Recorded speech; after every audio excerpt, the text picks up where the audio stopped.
sa mga first timer, no, pakilala po ako. Ayun po yung pangalan ko, Norman Nabal. Dati po akong bagger sa supermarket. Kung pamilyar ka sa supermarket, pag bumili ka sa supermarket, yung cashier doon, di ba, doon ka nagbabayad, ako po yung nagbabalot ng pinamili doon. Kaya lang ang sabi ko sa sarili ko, hindi ito yung buhay na para sa akin. Meron pa akong mga bagay na gustong marating, gustong mapuntahan, gustong makamit sa buhay, na sabi ko, pag tumagal ako dito sa trabaho na ito, hindi ko makukuha. So sa lahat ng nandito, no, baka matagal ka na rin nagdadasal, Lord, bigyan mo ako ng opportunity, Lord, bigyan mo ako ng chance na umasenso. Binigay na sa'yo ni Lord. Kaya lang, lagi niya natin sinasabi, di ba, nasa Diyos ang awa, nasa tao ang gawa. Pinakita sa iyo yung opportunity ng Diamonds Business Club, naka-member ka sa Diamonds Business Club, umaatin ka sa mga event natin, ibig sabihin, deserve mo to. Kaya sabi ko nga napakaswerte natin kasi bakit? Maraming tao sinasabi, kaya kayo kumikita ng malaki kasi swerte kayo.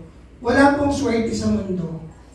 Lahat tayo swerte. Naniniwala ba kayo doon? Yes! Ang taong swerte, lagi nga natin naririnig, di ba? Ang taong swerte, yung tumaya sa, yung manalo sa loto na hindi tumaya. Yun yung swerte.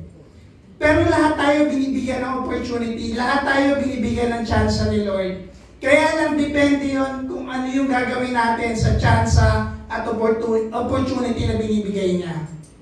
So ngayon tayo lahat nandito para mag-enjoy, para sa celebration natin ngayon. Pero ako naniniwala ako, darating ang oras, ikaw naman din yung tatawagin dito. Ikaw naman din yung mag-share ng kwento mo, ikaw naman din yung marirecognize dito. Kaya lang, kailangan maniwala ka sa sarili mo. Kasi walang ibang taong tutulong sa'yo kundi sarili mo lang. Kung hindi ka naniniwala sa sarili mo, mas lalong hindi ka papaniwalaan ng ibang tao. So ikaw muna yung dapat maniwala sa sarili mo, ikaw muna yung dapat tumapik sa sarili mo. Kasi bakit? Sabi ko nga, sa buhay natin, at the end of the day, mag-solo lang tayo. At the end of the day, ang lagi mo lang kasama sarili mo. So, ang unang-unang dapat pumapalakpak sa'yo, walang iba kundi sarili mo. Tama ba?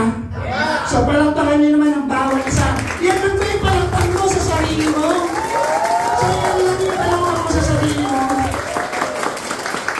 Kasi ako naniniwala ako, sabi ko nga po, darating ang oras, yung Diamonds Business Club, tayo yung pinakamalakas na grupo sa buong mundo.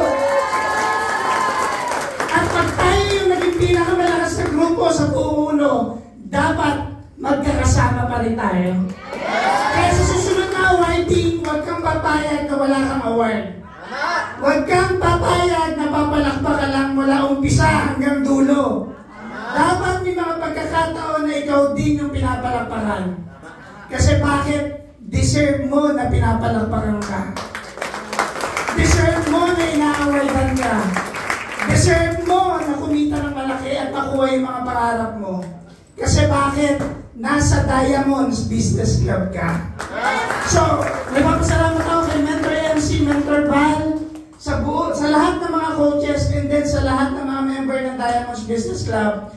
Tulong-tulong tayo, sama-sama tayo. Hindi pa to. Lalaki at lalaki pa yung grupo ng Diamonds Business Club.